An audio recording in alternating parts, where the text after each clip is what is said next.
The name Enterprise is very, very important to us here at the company. My father, Jack Taylor, being the naval aviator, ended up flying off the USS Enterprise in his F-6F Hellcat. It was all about mission, teamwork, doing the right things, and he brought those qualities that he learned in the Navy forward to the company. When he started understanding that automobile leasing was a wave of the future, he wanted to be a part of it. It just gives me a good sense of pride knowing that a company that was founded by, a family here in St. Louis has grown to be so big.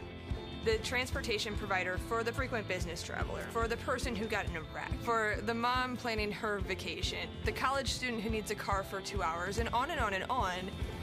We're really the total transportation solution for not only individuals, but for corporations here in North America and continue to expand across the globe. Having a global presence has given us the ability to be where our customers' needs are. You always first look after your employees and your customers, and profits will follow. We truly, truly mean it. Customer service is the most important thing. Do the right thing for the customer every single day for the long-term growth of the company, and we will succeed and be better. It's all about great teamwork, respect for each other, the love of our customers, and having fun.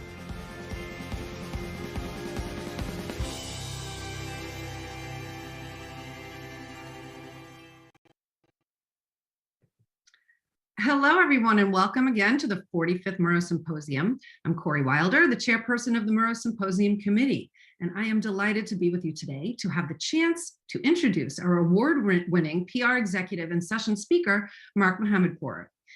Mark's led PR campaigns at Edelman and Weber Shandwick for more than 10 global technology brands and a branch of the United States military. He served on the Oregon PRSA board and served as the chapter's president in 2016. As a public speaker, Mark has presented on health and wellness and public relations best practices with thousands of people across the country. Additionally, he's an ACE certified personal trainer, health coach, and behavior change specialist. His mission is to empower communicators and marketers to stay mentally and physically fit so they can shine. I am ready to shine, aren't you? I'm going to turn it over to Mark. Take it away. Corey, thank you for the incredible introduction. Thank you to Enterprise and all the incredible sponsors of the Murrow Symposium. I really want to thank Marcia Steele Hoover and Dr. Elizabeth Candello, as well as Corey, for the wonderful welcome and the partnership to bring me to a part of this event. I have watched the event yesterday and today, and I'm just in complete awe of everything that has been put together, all the work behind the scenes, and all the incredible people that have come to help speak with you, your incredible future leaders here at Washington State. And it's truly an honor to be a part of this. We're gonna have a lot of fun over the next hour, and I want you to ask some questions and share your thoughts. And we're gonna be a little interactive. I'm gonna try to hold some time at the end for additional questions, but let's have a good time. I am a proud Vancouver, Washington, Portland, Oregon resident. I grew up in Vancouver. I've never left the area. This was in the mid-1990s when the groundbreaking for Washington State, Vancouver first started. And unfortunately, it wasn't quite done in time for me to consider choosing it. So I went across the Columbia River to the University of Portland, where I was a proud graduate of in organizational communication and started my PR career. But I have a lot of roots, so much respect, and so much pride for what Washington State has done for Southwest Washington. This is me in a class with Dr. Candello pre-COVID, and I can't wait to come back and see the students and the faculty and be able to help talk about PR, wellness, whatever you want. So even though I don't have a diploma at Washington State, I feel very, very connected to it. We're going to talk about a few things that I wish I knew at the start of my career, but because I'm a little bit of an overachiever, we're not going to talk about 10, we're going to talk about 15. We're going to go through them pretty quickly, but if you can just take at least one of these, I think you'll be well on your way. I want to start by saying you're the future of our profession. No matter if you're in public relations, advertising, marketing, digital earned media, You are going to be advancing what so many of us have spent our lives doing. And from the bottom of my heart, thank you so much for choosing this profession. It's literally given me everything. It's given all of us, the faculty, all the speakers, everything in their life. And so thank you for dedicating your future to this profession. It means so much. The theme of the symposium, The Power of Voice, is incredibly it's just a wonderful theme.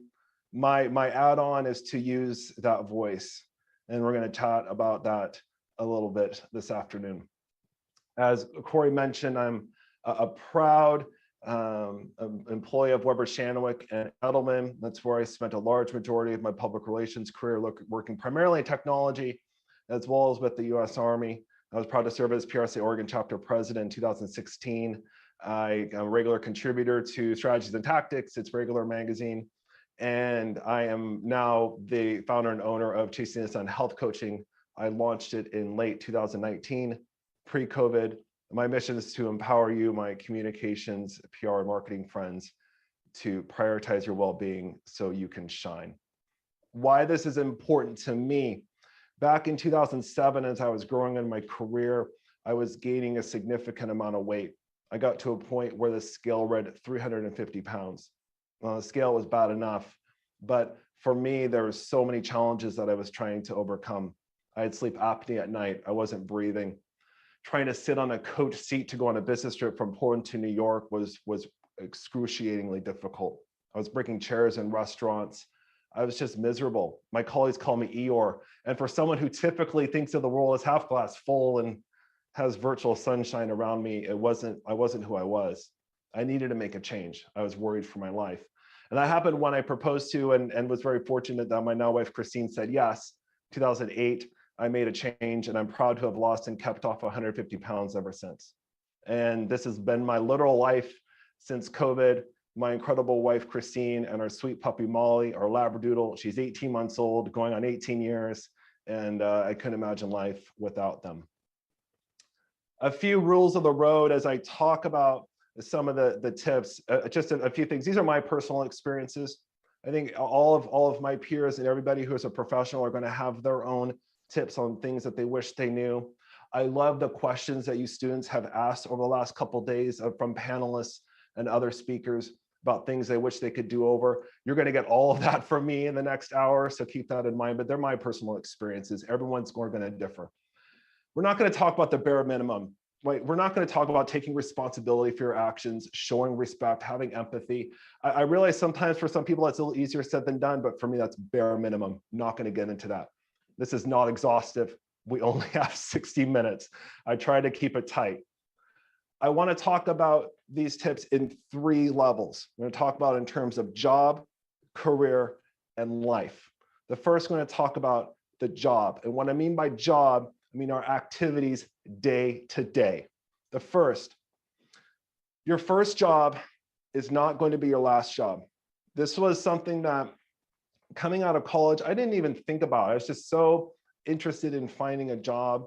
And I was fortunate to be there for 14 years at Weber Shandwick. Am I going to be honest? I was incredibly loyal to them. They were loyal to me. We had an incredible partnership, but it took me a long time before I even considered applying for another job. Nothing I even thought about. And as much as proud as I am to have worked there, if I could go back, I probably would have had some discussions with some other people about other opportunities. And that didn't come until much, much later in my career. But for me, that's a big mental shift that I needed to make earlier on, is realizing I'm not going to be there forever. The Bureau of Labor Statistics say that people born between 1957 and 1964 held an average of 12 jobs between the ages of 18 and 52. And my gut is that that number is going to increase significantly. A number of those jobs are going to be in your teens and early 20s. And so I think it's just keeping that in mind. I didn't have that in mind. I mean, my mom was a nurse for more than 40 years.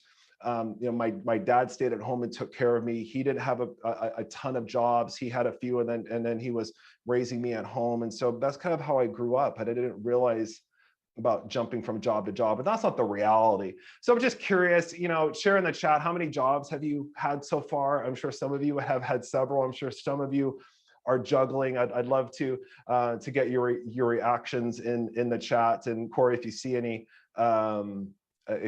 patterns, let me know. I'd be happy to see. I'm gonna take a great drink of water real quick. Internships, jobs.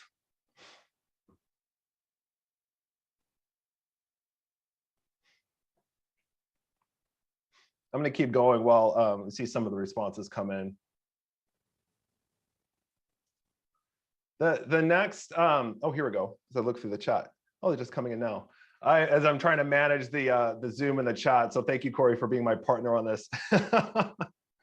While the responses come in, I want to chat about my next recommendation is that it's acknowledging the grass is not always greener. And you're going to be speaking with a number of professionals, and everybody is going to have their own different perception of where you should start in your career, what you should do. And I think it's really important to really gather all the data and make the decision for yourself. So one example of this, as I'm getting the responses from Corey, 4, 6, that's a lot, right? So if you look at that data before, it's going to be much, much more. It's going to be in your high teens and your 20s by the time you wrap up the pattern from Corey. Yeah, easily 5 or 6 just by now alone. So we're 8. Oh my goodness. So a lot of jobs. So that's great. Thank you so much. So when talking about the grass is not always greener, when I speak with a lot of college students, they'll come to me and they say, Mark, I've heard from people that I should start my career on the agency side. Is that true? And there's a lot of merit to that. As someone who worked in the public relations agency side of the world for most of my career, I see a lot of benefit to that. I see a lot of benefit from starting your career on the agency side. At the same time, I always want to make sure that when I have those discussions with people that they look at the other side and why there's merit in working in-house first. And part of that is learning why business decisions are made. It took me a long time to realize how and why some business decisions were being made and how that impacted the work that we were doing on the public relations side. Why a press release was delayed. Why are we shifting strategies? Why are we focusing on this particular spokesperson versus another? And something that I would really recommend is even if you start on the agency side, is to really ask some questions and chat with your team, chat with your manager, get a sense as far as why certain things are happening. We talk a lot about in terms of public relations strategy and tactics, and it's really understanding why we're making these decisions. That's really important as strategists, as trusted advisors, to be able to say, okay, this is the tactic we need to do that really ladders up to that strategy that then ladders up to that bigger business objective. And it's just fascinating over the years hearing and seeing why there's this interest to be able to focus on this particular thing. Is it to increase sales? Is it because the company is looking to acquire another company? Is it looking to sell? Is it looking to position an executive in a new way? There was an instance a few years ago where a client wanted to have an executive be quoted in a press release. And the reason why is that they wanted that executive to be considered for a board of directors position at another company. And as kind of I guess I don't know how to put it, but it's kind of like I don't know how to put it, but it wasn't very strategic. Other than they said, okay, we want to help you out. We're gonna put you as the quote in here to help boost their profile. It wasn't strategic, right? But once you understand that, it helps put in the mindset of the decisions that they're making. A lot of it is due to ego, to be perfectly honest. Pressure from shareholders. There are a lot of this information that we need to dig in and understand the why in order to determine why these decisions are happening. Another recommendation as it relates to day is keeping an active resume of accomplishments. And this is really important for 3 reasons. 1, your CV, your resume. 2, your LinkedIn profile and making sure that that's active. And then 3, for your yearly performance reviews and making sure that you're not waiting until the end of that term to remind yourself of everything that you've done. It's really, really important. For example, what you might see on a resume or on a LinkedIn profile when having a discussion with somebody is say, hey, I worked at Acme, I did this internship, and this is what I did. I wrote press releases, I wrote some social media posts, and I created some newsletters. Well, if you really dig in, and this is what I really challenge college students to think about, is how can we turn what you did into more of a narrative and be able to say, look, I played a role in Acme's growth this summer as it launched a new widget due to my earned media relations and digital marketing activities, writing some press releases, managing some channels, designing marketing automation campaign. Acme sold out of its widgets online in 30 minutes. You go from that to that. That is a very powerful message. What I really try to help people think about it in terms of is in situation, action, and result. So let's break it down. So situation, so what's going on, right? So Acme was launching a new widget. The action, what you did, right? So all the things you did, but then the big part of it that we often miss is the result. And this is one of the challenges that we have in PR and communications, is that it's a little squishy, right? Talking about the work that we did and how that really impacts business results. This is one of the big challenges we have in measurement, especially in the public relations arm, right? I'm really wanting to challenge people to really boost our egos up a bit and really talk about the impact that we have. And I'm not saying that the work that we do is solely responsible for those business results. But I think there's a gap to be filled in talking about the work that we do and how that impacts it at a bigger scale. I'm going to chat about that in a minute. I encourage all of you to do this on a monthly basis. So literally set a calendar reminder once a month, take 15 minutes, take 30 minutes, jot down all of your accomplishments, and then really tie it to business results. It's going to be important, not only in the short term for those yearly performance reviews, but also as you update your CV and as you update your LinkedIn profile. It's really important, and it will not only make it more a refresher on a regular basis, but you'll remind yourself of all the work that you did. It will be a lot sharper and accurate. Related, let's think outcomes versus just outputs, right? So we chatted about this a little bit a couple minutes ago. Instead of saying, right, we wrote press releases, let's talk about we secured positive coverage that included 2 spokesperson quotes, outcomes. Managing social media accounts, saying we increased Instagram engagement by 25% over 3 months. We talked about sending newsletters. We increased click-through rate by a certain percentage over a certain amount of time. Those are those measurable objectives. But then we need to dig in a layer more. What did that work truly do? Did the stock price of the company increase? Was public perception improved or via surveys or other ways of measurement? Were sales increased? Was funding secured, or grants if you're with a nonprofit? Those are the things that it's important to tie what we do from a communications, marketing, PR standpoint, and tying that to business objectives. And the more that we can do that, the more that we'll be able to talk about the value that we have and be able to craft that narrative. So that closes out the job part of it. Now let's go into the career part. And when I mean career, I'm talking long-term, right? So big thing that I had to learn, and I'm being very vulnerable here this hour, but I feel like I'm trying to pay it forward with the things that I've learned and what everyone else has shared over the last day or so. It took me a long time to realize that I'm there not just to do work, but to solve problems and to bring solutions. And I came from a world where I thought, okay, if there's a problem, I need to raise my hand and I say, hey, I need your help. I don't know what to do.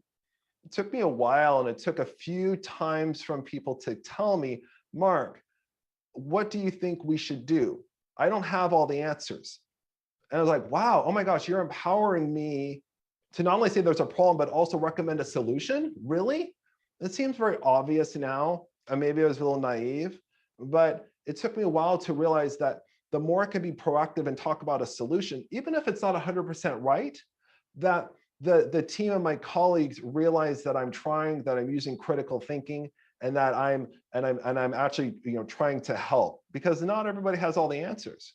So instead of saying, hey, I love your thought, instead of saying, you know, hey, I need your help, I don't know what to do, saying, hey, I love your thoughts before I go forward with solving this problem.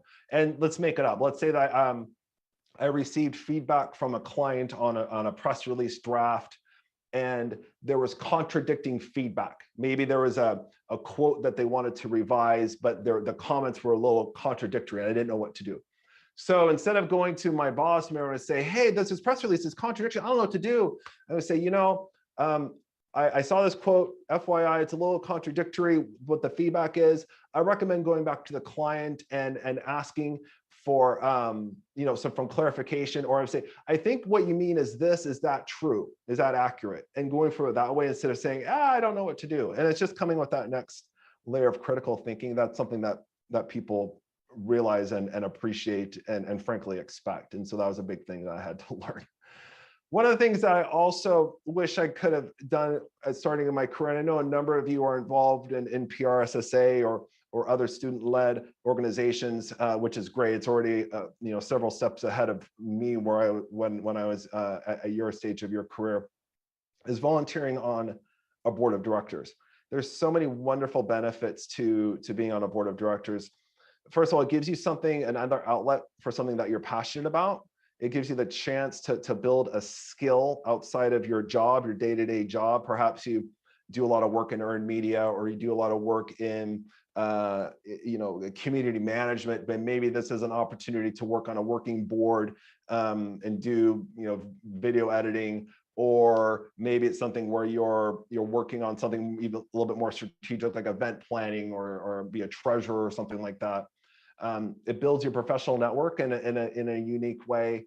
And it also gives you the opportunity to really see how an organization is run, how a balance sheet is written, how decisions are made, how bylaws are created. And ultimately, once you see that, it helps give some context as to, you know, decisions in your day-to-day life and how clients and organizations are making decisions. And I just think that it's really important. The next, brand yourself in a box. And I'm going to tell a little bit of story. So I love cross trainers. I love the shoe. I love its versatility. I was a huge fan of them when they started coming out in the late 80s and the early 90s. I just loved them. I love wearing them. I love the versatility, all of that.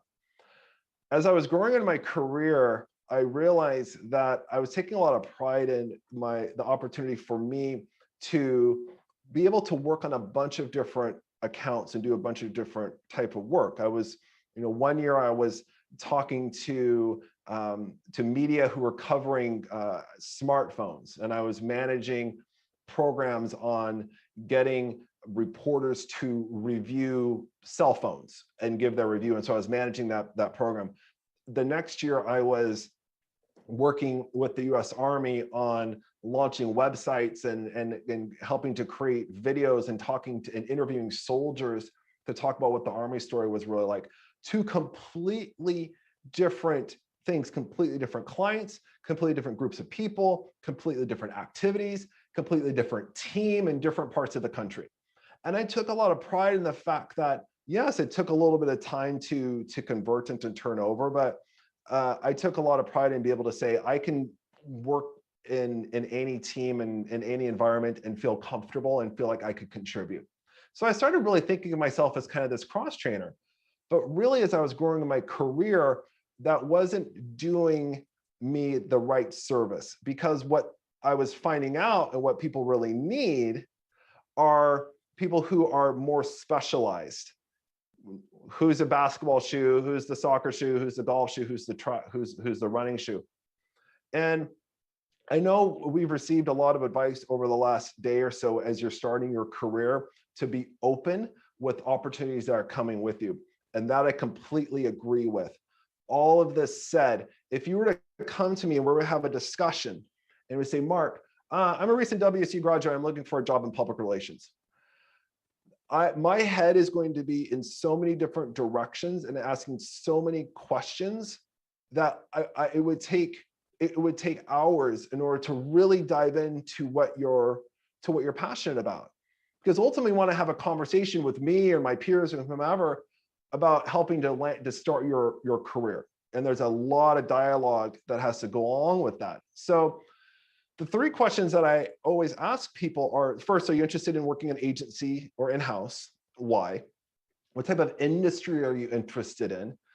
Consumer, business-to-business tech, nonprofit, and then what kind of skill, for lack of a better word, do you want to do? Are you interested in media relations? Are you interested in community management, digital, paid, influencer, crisis, a bunch of them?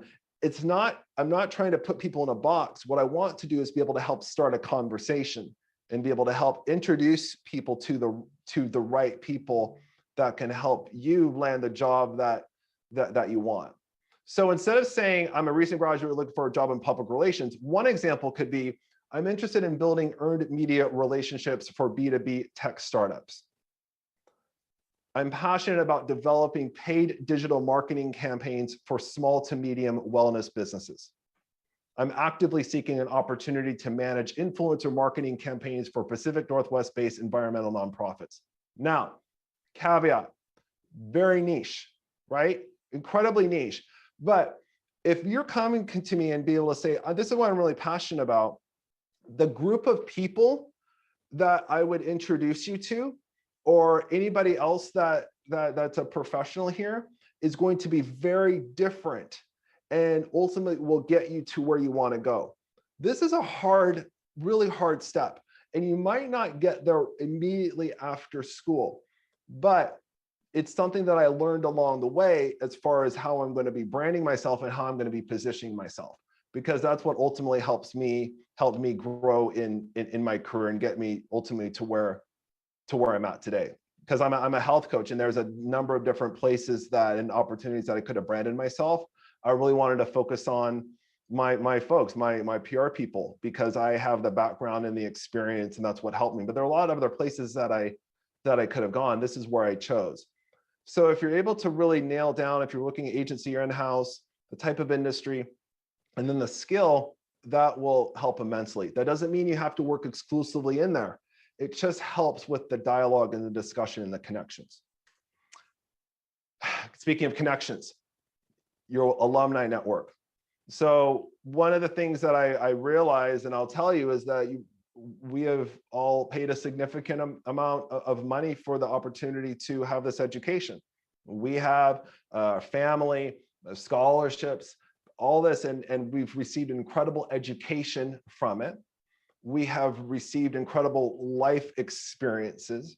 You've made lifelong friends, and you're going to have this incredible diploma that you're going to be able to take with you.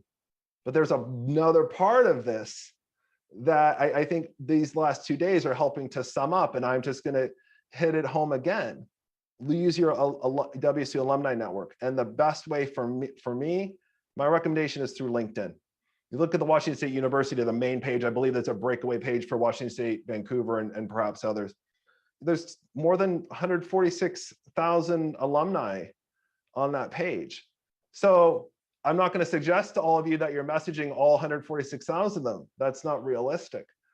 But let's dig a little deeper. I did a quick search a little bit ago, and just randomly picked is there a group of people that's tied to WSU that work in marketing at Nordstrom who are in the Seattle area, and 77 alumni popped up, including, I believe, the CMO is a WSU grad. And this is it. These are their headshots. Those are people to start with. So just as an example, and that goes along for Nike and Adidas and REI and Columbia and Weber Shandwick and Edelman and any other company that you're interested in, there's your connection. Those are people that were you and will be more than likely willing to help. So an email like this that says, hey, I'm about to graduate from WSU with a degree in marketing. I'm passionate about digital marketing for retail. I saw on LinkedIn you've moved up the ranks. Can I please interview you and ask, how'd you land your job at Nordstrom? What's your day-to-day like? What do you recommend for someone who's looking to break through? That was a very powerful email. And any alum who gets an email like that is going to respond and say, wow, they've done their research. They know what they want. We're going to have a really good time together, versus someone that says, hey, I'm looking for a job in PR. Can you help? I realize this takes a lot of work, and it can take days, months, years to do that. But the more granular that you can get, the more powerful and more impactful conversation you're going to have. And I believe this message has been shared over and over, but people will say yes if you ask.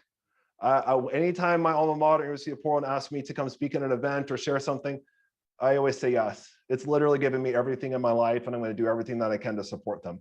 The same thing for Washington State University alum. I'm not even an alum and I'm here. You know how many hours I put into this deck because I care about this profession? So I understand it's scary. You have a lot of support. You have a lot of incredible resources at Washington State to help you with these types of things. Use it. They want you to help. They want to help you, and it's to your benefit. I just truly believe that. You're going to leave an impression. Make it a favorable one. I've been the owner of this company for 18 months. It's been incredible. The opportunities I've had to re-engage with people I've worked with 8, 10, 12 years ago, who are now working at companies who are hiring me to do workshops for them. Haven't talked to them in years. They say, oh my gosh, Mark, I love what you're doing. Like, we need some help. I haven't talked to them in forever, but we had a good relationship when we worked together. I know that sometimes it's difficult, especially if you're getting let go, or you had a bad relationship, a work relationship, and you want to burn bridges. Don't. You'd be surprised how many times you have to cross the same river. Now, caveat this, right? If it was for serious issues, harassment, anything that is obviously immoral, illegal, unethical, you know, I think it's good to tether the bridges, tether the relationship, but just really be cautious about this, because you'd be surprised how small the world is and how well connected, and how those opportunities will turn into a positive down the road. So we talked about job, we talked about day-to-day, we talked about career long-term, but the next ones are going to be about your life. And it's been wonderful hearing a lot of people talking about this over the last 2 days. I know there was a session at 1 p.m.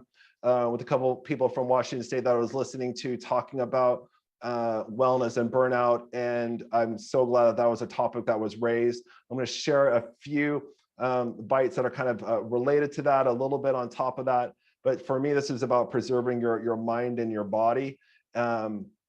This quote is something that I received from a director of communications for a school district here in the U.S. And I speak with a number of people who are running communications for schools and for school districts. They're usually single person departments. They are doing so much right now, especially in the era of COVID, especially their parents.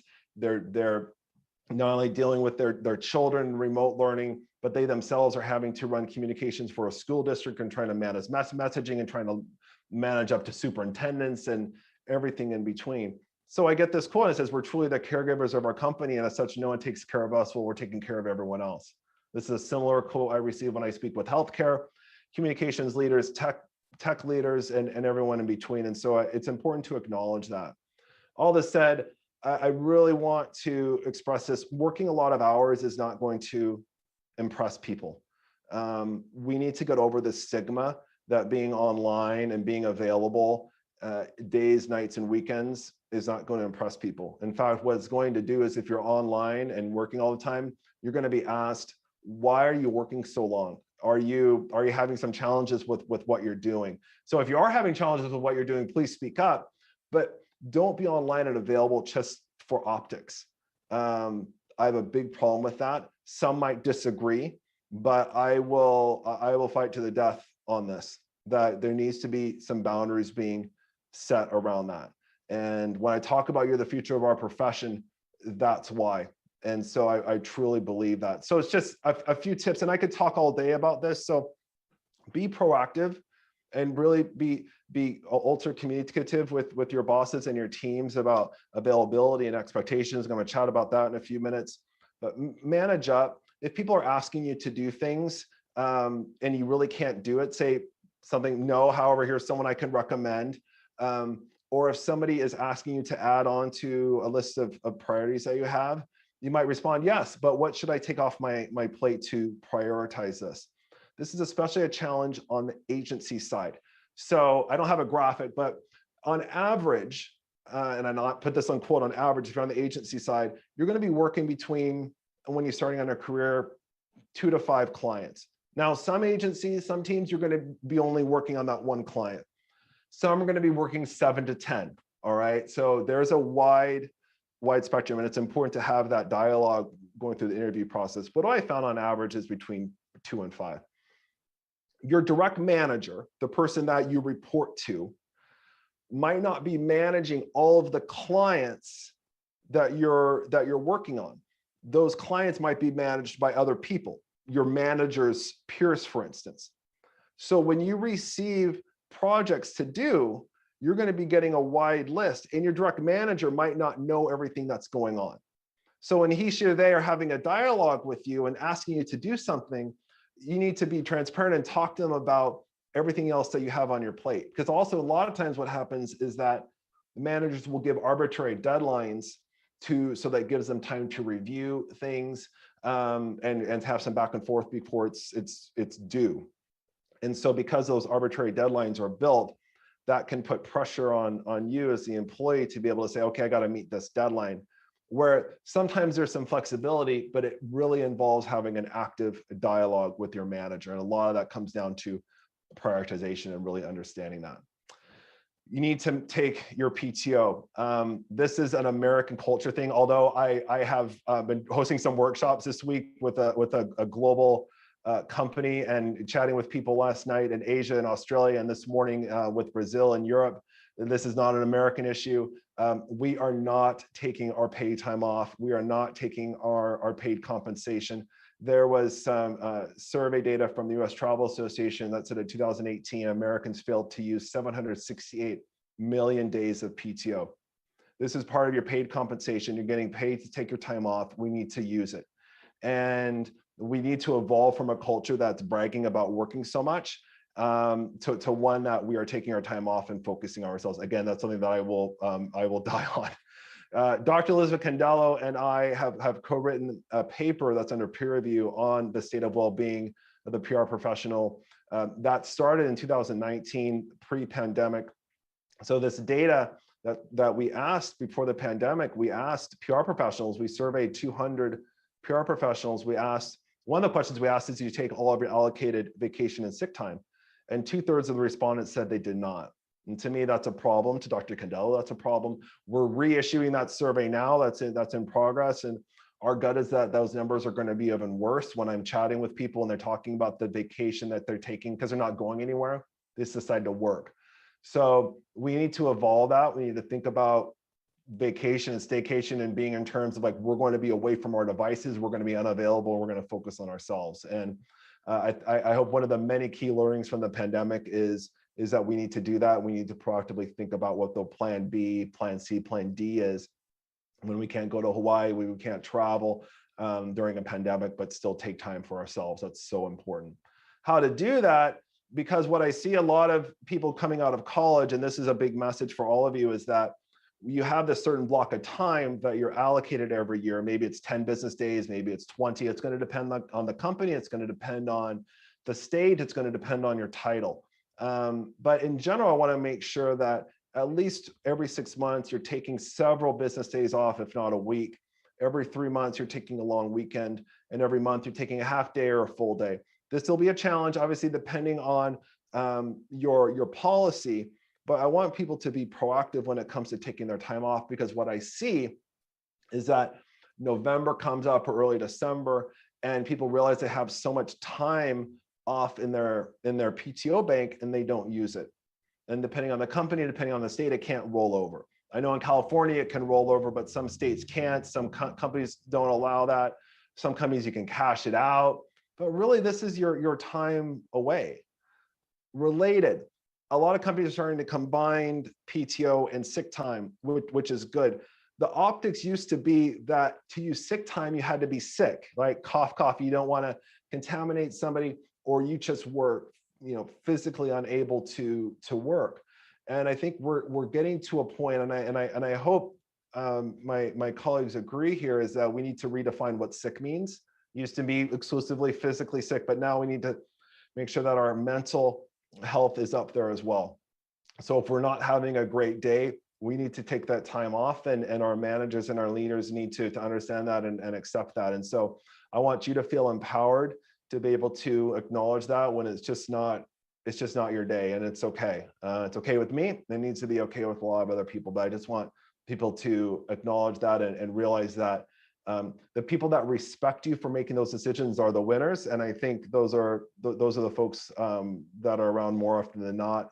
But sometimes we have to remind ourselves of that, because sometimes we ask a lot of questions of ourselves, and we kind of dig in a little bit, and we don't realize the perspective. And if we were on the other side of wearing the other shoes, and someone was coming to us and saying, "Hey, I need a day off," you're not going to blink twice. You're going to say, "Absolutely."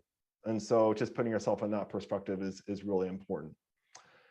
Next, not every meeting needs to be in front of a computer. I realize this is a little strange, since I'm presenting this in front of a computer and you're watching this on a device, but that's the reality.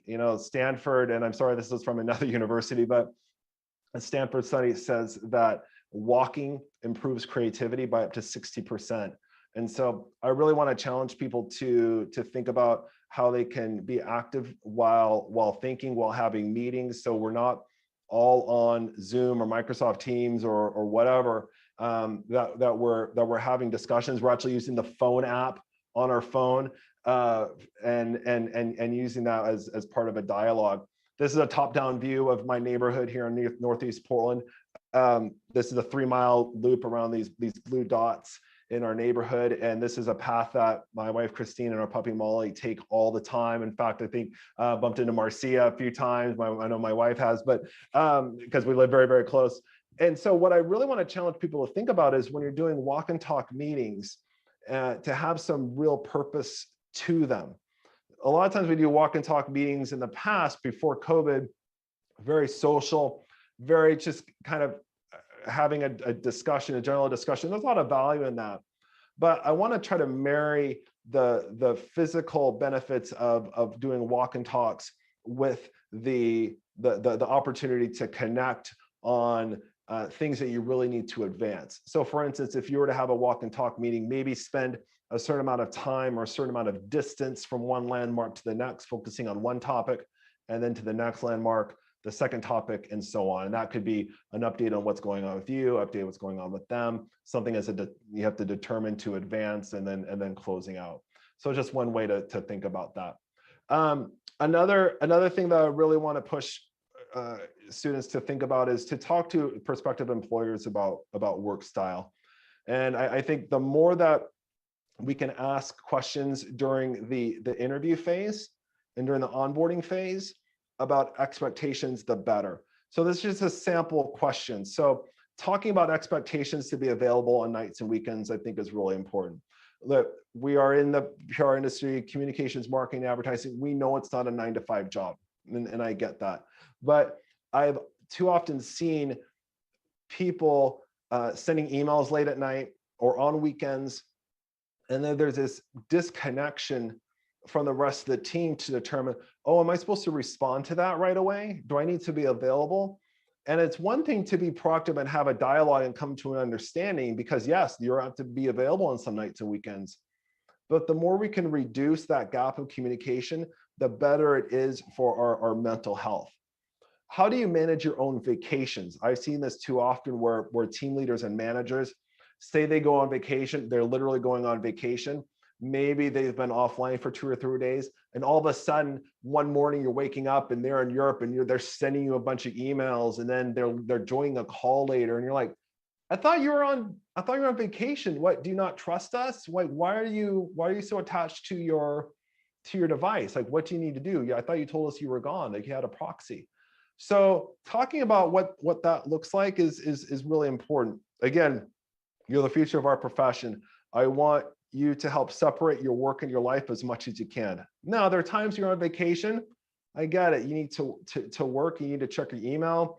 I get it. But a lot of that comes down to how you're communicating with your teams, how the managers are communicating to you about their expectations. The better and more prepared you are, the better that is going to be for you mentally. And then how can we best work together to align on priorities? Again, back to what I was chatting about a few minutes ago, how active and how open you have a dialogue on what's important is really going to help you mentally determine what's important, help you manage your time, especially you're going to be juggling so many different projects at once. But sometimes it's about what's really important on that day. That doesn't mean it's not going to shift quickly. Doesn't mean it's not going to shift on a dime, depending on what's going on. But if you have a good mindset going into it, then it will help definitely reduce that miscommunication and ultimately help your mental health as a result. Your calendar is your life. This is my next one, and I truly believe that we have to micromanage our well-being. And that means we have to micromanage our calendar. Your calendar as college students might look like this. It might not yet, or it might where you're double and triple booked on professional and personal obligations. I know that for myself and many of my colleagues, it might look the same way. And what happens is it gets so overwhelming. And what's the time for us? What's the time for us to ramp up and ramp down during our day, to exercise, to think about what we're going to eat, so that when 6, 7 o'clock comes and we're hungry, we already know what we're gonna eat. We don't have to make a decision on an empty stomach and kind of overeat, because that happens a lot, and I chat with people a lot about that. We see this as a society. We're not bragging, but I've had 19 Zoom calls since yesterday morning. It might be a little difficult with Symposium, given we've been on Zoom the last 2 days, but in a more typical environment, you might see that. And I would like us to evolve from that. I have to be on call 24/7. We need to evolve from this culture that our calendars is our life. And so there are a number of different ways to do that. One is making sure that you're setting alerts on your phone or on your app to remind yourself to either stay off your phone or to remind you to do something. I chat a lot with people about rethinking meetings and the length of the meetings and the purpose of them, not necessarily reducing them, although that would be great. Sometimes it's not realistic, but can you send some pre-read materials ahead that people can review on their own time, so that when everyone comes together, they're making a decision and advancing things forward, instead of everybody going around the room and like giving a status on something. You don't really need to do that. You can send that in advance. And then just kind of making sure you have an on-off switch, turning off your notifications on your email. You just turning them off and then turning them back on the weekend.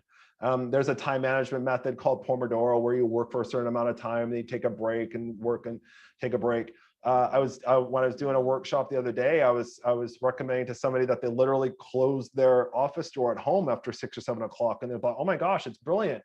And it seems like a very basic thing, but especially when we're in our home environment, we don't think about that. It's just kind of one place. But really think about closing those office doors. If you don't have an extra office, maybe there's a divider, a room divider you can set up, or something that says, okay, this is my professional space and I'm going to be done with it for today. And the sun is going to rise tomorrow, right? So just some things to think about. I'm going to be wrapping up here and then open up to questions. We have about 10 minutes. You're the future of our profession. I truly believe that. The incredible story about the power of voice. Use your voice. It's an honor to be here with Chasing the Sun, a health coaching company. You can reach me at Markmo, M-A-R-K-M-O-H, on Instagram or Twitter. Email me at mark, M-A-R-K, at chasingthesunpdx.com. Thank you so much for having me. Thank you for your time. This wraps up the fun PowerPoint part of the presentation. I'll turn it over to Corey and all of you if there's anything I can answer. And I'm going to take a quick drink of water. Go ahead and do that. Thank you so much for these incredible insights. This was a really well attended and engaging presentation. So I'm really excited about it. Thank you so much. We have a couple of questions and I think we have time for them. The first one is, how did you keep your momentum and motivation for chasing the sun health coaching over the last year of craziness? It's a really good question. When I launched in late 2019, I had some momentum. I was starting to sign clients. I was starting to do workshops. And then at the beginning of last year, COVID hit and everyone was trying to figure out what to do. And as an extrovert myself, it was a challenge for me personally. I'm used to going to events and that's how I would build relationships and rapport. And so it took a while for people just in general to realize, oh my gosh, Mark's doing this now. It's like he was doing PR, now he's doing like this health coaching thing. And so I think given what was going on with COVID, and I think just a lot of the societal issues that we were dealing with, George Floyd, just so many things that were going on that were frankly more important than what I was doing. I just was not in a place where I was really going to be pushing this. And so I kept checking in with people. I helped keep building relationships.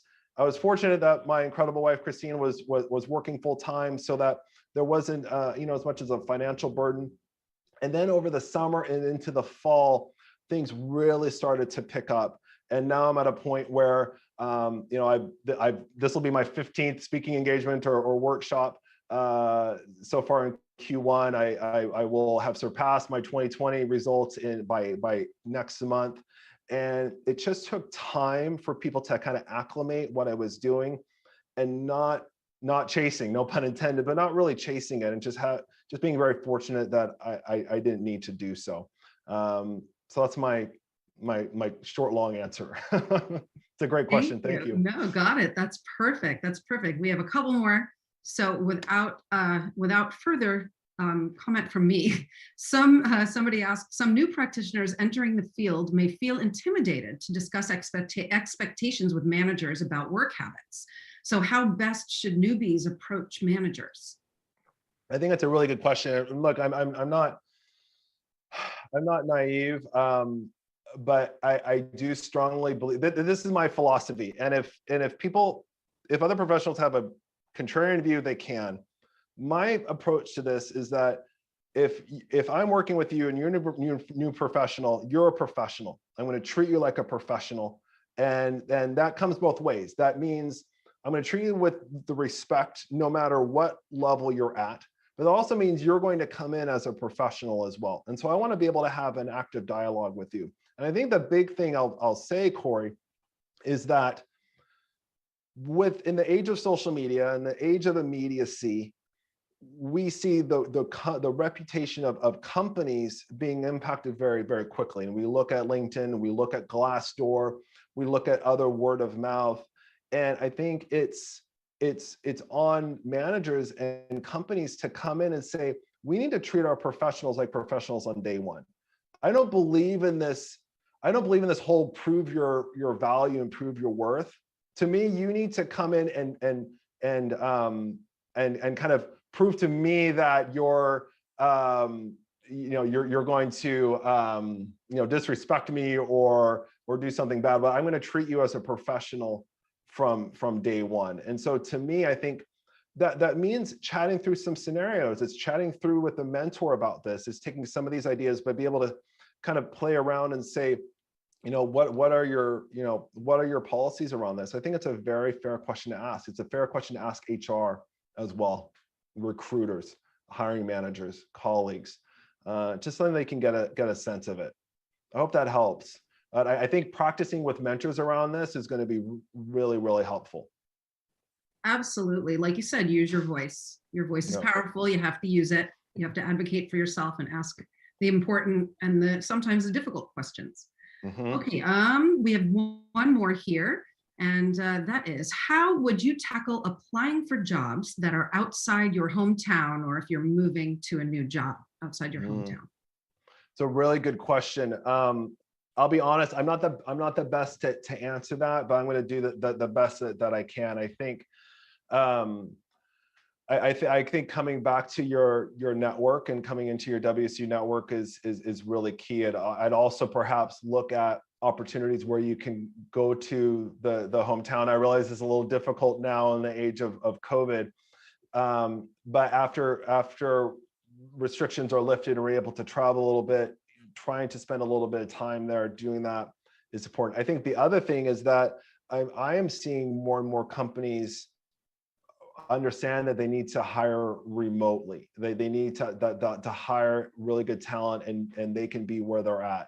So look at those opportunities and have a real active dialogue as far as, what are the expectations of the companies moving forward? Because right now, a lot of companies are trying to figure out what to do with their office space. They're trying to figure out what their experience is going to be like post-COVID. And some of them will have office space that people will be coming back to, but it's going to look very differently. And in some cases, they're going to be completely decentralized and they're not going to have a physical office anymore. And so that barrier has been lifted. So I would say first, make sure that that is not a barrier when you look in those companies. And then two, I think when the restrictions are lifted, going and seeing people. Unfortunately, I'm not the best person to answer this. I think it's a really good question for other people in the network to ask, but from my gut, those would be the two things I would focus on. It's a great question, though. I appreciate it. Absolutely. And like you said, the Coug network is strong, and Cougs love to help other Cougs. If anybody's ever been to a Cougs First event, people are very willing to discuss your career with you and to really help you along the way and to give you advice. So I think that was brilliant advice. Get on LinkedIn and get involved with the Cougar Network. Okay, well, as we wrap up, are there any closing thoughts that you'd like to share with our audience today? I'm just in complete awe of everything that you're doing. Thank you, Corey, and the Murrow Symposium for putting this together. Students, you're the future of our profession. You have so many resources at your fingertips. Use them, and I look forward to seeing where you go from here. Be safe, be kind, be well. Thank you so much.